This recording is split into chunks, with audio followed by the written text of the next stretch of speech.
USA internally बहुत ही ज़्यादा divided है और मैं कहूँगा डिस्टर्ब नज़र आ रहा है in front of the entire world. Recently आपको पता होगा कि जॉर्ज फ्लॉयड की मौत के बाद यूएसए में दंगे हुए, 30 लोगों की यहाँ पर मौत हुई। विलियंस का प्रॉपर्टी यहाँ पर लॉस हुआ, लोगों की जो दुकानें थी वो जल गई, कई स्मॉल बिजनेस थे वो बर्बाद हो गए। अब इन दंगों के कुछ महीने बाद यूएस में लग रहा है कि दंगे ऑलरेडी हो चुके हैं, अब लग रहा है कि शायद ये बाकी स्टेट में भी फैलेंगे। इस बार क्या हुआ कि यूएस की स्टेट स्पॉन्सर ने एक अफ्रीकन अमेरिकन व्यक्ति जैकोब ब्लैक पर पुलिस ने 7 से लेकर 8 बार गोली मारी। अब यहाँ पर इशू ये है कि आल्दो जैकोब ब्लैक पुलिस की इंस्ट्रक्शन को कम्प्लीटली फॉलो कर नहीं रहे थे, ये एक्चुअली जस्टिफाई कर पाना काफ़ी मुश्किल है कि एक निहत्थे आदमी को पुलिस को 7 से लेकर 8 बार गोलियां मारनी पड़ी। और मैं आपको ये भी बता दूं कि यूएस में एक रूल है कि पुलिस अपनी यूनिफॉर्म पर एक गवर्नमेंट कैमरा भी कैरी करती है ताकि वो रिकॉर्ड कर पाएँ कि वो क्या कर रहे हैं। इस पर्टिकुलर केस में पुलिस ने अपनी बॉडी पर कोई कैमरा भी नहीं लगाया था। जो भी हमारे पास वीडियो है जैकोब ब्लैक की शूटिंग की, ये लोगों ने शूट की थी थ्रू द मोबाइल फ़ोन्स। तो अगर ये वीडियो शूट ना होती तो किसी को पता भी ना चलता कि जैकोब ब्लैक के साथ क्या हुआ है। नाउ ऑब्वियसली ये वीडियो सोशल मीडिया पर अपलोड की गई है, लोगों ने देखा और लोगों के मन में जो आक्रोश है जॉर्ज फ्लॉयड का, ये फिर से राइज किया। और अब हम देख रहे हैं कि यूएस की वेरियस स्टेट्स में फिर से दंगे स्टार्ट हो गए हैं। और मैं आपको ये बताना चाहता हूँ कि यूएस में इंटरनली डिवीज़न किस हद तक हो चुकी है, ये स्टेटमेंट है आपको सामने। लेब्रॉन जेम्स यूएस में एक स्पोर्टिंग लीजेंड हैं, इनको कहा जाता है the greatest player in NBA history, one of the greatest to play in the national basketball association. तो इन्होंने जैकोब ब्लैक इंसिडेंट के बाद ये स्टेटमेंट दी है। मैं जानता हूँ कि लोग थक चुके हैं ये सुन सुन के, मगर हम ब्लैक पॉपुलेशन, ब्लैक पीपल, इसमें इन्होंने स्पेशली कहा कि black man, black women, black kids, हम इस वक्त डर के जी रहे हैं यूएसए में। ये इनकी स्टेटमेंट है, we are scared as black people in America. और मैं आपको ये बता दूं कि यूएस में जो ब्लैक पॉपुलेशन है ये रफली 13.4% है और यूएस की टोटल पॉपुलेशन है अराउंड 32 करोड़। यहाँ पर हम बात कर रहे हैं एक बड़ी आबादी की, जिस कम्युनिटी से जो बड़े लोग निकले हैं वो ओपनली ये कह रहे हैं कि हम लोग सेफ फील नहीं कर रहे हैं। Police brutality specially against black बहुत ज़्यादा बढ़ चुकी है, रेसिज्म बहुत ज़्यादा बढ़ चुका है और it is a major issue in USA. तो डिस्कस करते हैं इस टॉपिक को, बहुत कुछ जानने को मिलेगा।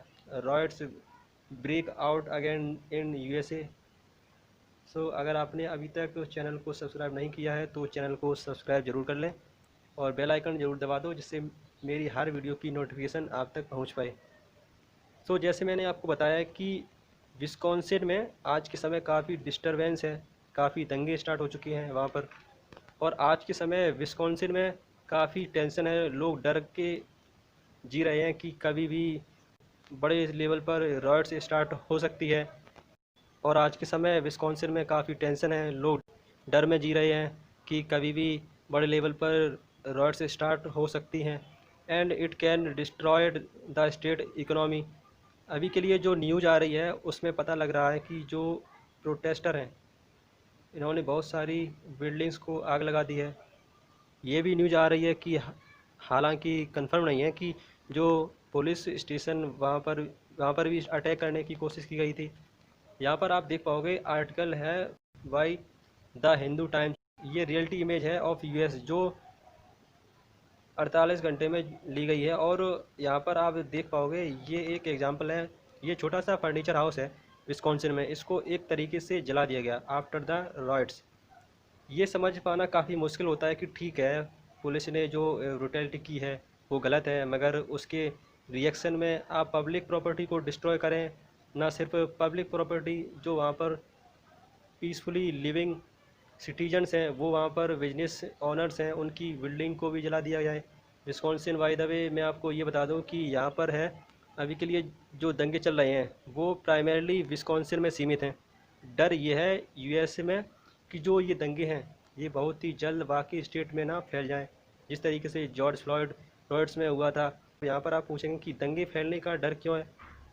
देखिए, डर इसलिए है क्योंकि डोनाल्ड ट्रंप की जो पॉलिसी है इंटरनल अफेयर को लेकर, वो मैं कहूँगा बहुत ही ज़्यादा इनसेंसिटिव है।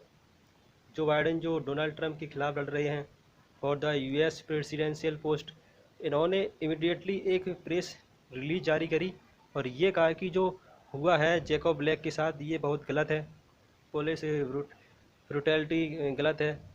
और ये कहा है कि एज अमेरिकन हम यहाँ पर इकट्ठा खड़े हैं और कोशिश करिए यूनिफाई करें और लोगों को। डोनाल्ड ट्रंप ने अभी तक इस इशू को लेकर एक भी स्टेटमेंट नहीं दिया है।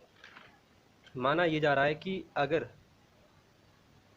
डोनाल्ड ट्रंप यहाँ पर एक स्टेटमेंट देते हैं कि वी आर अमेरिकन, जो हुआ है गलत हुआ है, तो प्रोटेस्ट कुछ हद तक शांत हो सकते थे। मगर डोनाल्ड ट्रंप का जो इंडिफरेंस है टुवर्ड्स हिज ओन पीपल, उसकी वजह से जो प्रोटेस्ट हैं ये और ज़्यादा बढ़ रहे हैं, एटलीस्ट इन विस्कॉन्सिन। और यहाँ पर मैं ऐड करना चाहूँगा जो ये दंगे हैं ये इकोनॉमिकली यूएस को नुकसान पहुँचाते हैं। यूएस की जो इमेज है इंटरनेशनली ये बहुत ही ज़्यादा हर्ट होती है, स्पेशली कि एक ऐसे टाइम में जब चाइना उभर रहा है as a counter power to the US. मगर यूएस को यहाँ पर सबसे ज़्यादा लॉस ये होता है कि इंटरनली जो उनकी यूनिटी है एज अ कंट्री ये काफ़ी हद तक हर्ट हो रही है बिकॉज दीज रॉयट्स। क्योंकि यूएस में आज के समय हम देख रहे हैं पोलराइजेशन, मतलब कि ध्रुवीकरण। एक तरफ जो कंजर्वेटिव लोग हैं ये और ज़्यादा राइट विंग की तरफ बढ़ रहे हैं और जो लिबरल लोग हैं ये और ज़्यादा लेफ़्ट साइड जा रहे हैं, जो कभी भी पॉलिटिकल स्पेक्ट्रम के लिए अच्छा नहीं होता। इम्पॉर्टेंट ये है कि लोग सेंसिटिव ज़्यादा रहे ताकि कम्युनिकेशन बनी रहे और लोग एक दूसरे की जो प्रॉब्लम्स हैं वो भी समझ पाएँ। अब यूएस में आज के समय क्या हो रहा है कि एक तरफ एंटीफा जैसे ग्रुप जो काफ़ी हद तक फार लेफ्ट ग्रुप हैं, इवन दो डोनाल्ड ट्रंप ने इनको बैन किया है, ये आज भी काफ़ी हद तक पॉपुलर है in US, specially young population में।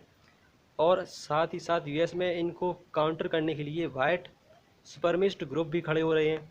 फॉर एग्जांपल यूएस में एक नया neo Nazi group the way शुरू हुआ है। ये मानता है कि जो वाइट स्किन के लोग ये सुपीरियर हैं टू अदर रेस, और इवेंचुअली यूएस को तोड़कर एक एथनी वाइट स्टेट बनानी चाहिए, मतलब कि एक ऐसा देश जहाँ पर सिर्फ वाइट रेस के लोग रहेंगे। और जो ये डिवीज़न है यूएस में ये तब तक रुकेगा नहीं जब तक यूएस में ये लोग एक्सेप्ट नहीं करेंगे कि इनके पुलिस के साथ एक जेन्युइन प्रॉब्लम है। क्योंकि अभी के लिए क्या होता है कि जब लोग देखते हैं इस टाइप के सीन होते हैं, एक अफ्रीकन अमेरिकन को गोली मारी जाती है, तो लोग ज़्यादातर ये कहते हैं कि देखिए जो ब्लैक कम्युनिटी है, जो ब्लैक सोसाइटी है, वहाँ पर आज के समय डिवीज़न हो चुकी है। एक शहर में आपको दिखेगा कि एक साइड जो ब्लैक पॉपुलेशन रहती है, दूसरी साइड जो वाइट पॉपुलेशन है वो रह रही है। तो काफ़ी बार ये कहा जाता है कि जो ब्लैक कम्युनिटी है वहाँ पर क्राइम अपने आप ज़्यादा है, ब्लैक ऑन ब्लैक क्राइम ज़्यादा है compare to white on black crime. तो जब ब्लैक ऑन ब्लैक क्राइम होता है उसको लेकर कुछ ज़्यादा आवाज़ उठती नहीं है, मगर जब once in a blue moon हमको जॉर्ज फ्लॉयड या फिर जैकब ब्लैक का केस दिखता है तो इमिडिएटली प्रोटेस्ट स्टार्ट हो जाते हैं। तो देखो ये एक बहुत ही पुअर आर्गूमेंट है रेसिज्म को जस्टिफाई करने की। यूएस में आज के समय जेन्युइन इशू है रेसिज्म का। जो उनकी पुलिस है उनको रिफॉर्म की आवश्यकता है। मैं आपको ये बता दूं कि यूएस की बहुत सी स्टेट्स में एक व्यक्ति अगर पुलिस फोर्स को ज्वाइन करता है तो पुलिस फोर्स को ज्वाइन करने से पहले जो उसकी ट्रेनिंग है वो काफ़ी बार 6 महीने से भी कम होती है। तो 6 महीने से भी कम ट्रेनिंग देना एक व्यक्ति को और उसके बाद एक बंदूक देकर एक रेशियल डिवाइडेड सोसाइटी में भेजना और ये एक्सपेक्ट करना कि वो बहुत ही कूल और काम तरीके से